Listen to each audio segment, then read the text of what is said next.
Office of the Edo State Deputy Governor, Right Honourable Comrade Philip Shaibu, on Monday don begin pack comot for Government House, Benin City, following Governor Obaseki's directives say make dem relocate comot for Government House. The directive come as a letter wey dem say e come from the Office of the Head of Service, Anthony Okungbowa Esquire, to the Permanent Secretary, Office of the Deputy Governor, and e dey on ground say the Deputy Governor never receive any official communication to that effect. The new office dey located for number 7 Dennis Osadebe Avenue, GRA, Benin City. Dis development still come even after the Deputy Governor Philip Shaibu withdraw the suit wey im file for Federal High Court Abuja against the Governor, Speaker of the State House of Assembly, and some security agencies to stop im alleged impeachment.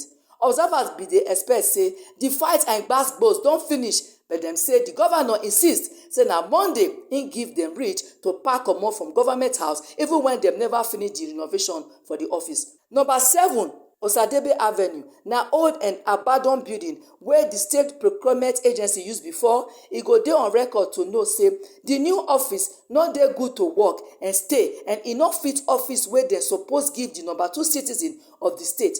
Apart from the small office space, 3 to 4 senior civil servants dey share one office, and the office no get generator wey dey work, and e no dey connected to Osiomo power, and water still dey gather for the office compound as na inside mud workers go pass before dem enter their office. Make una no forget say as we dey see am, na so we dey talk am, we no dey take blame.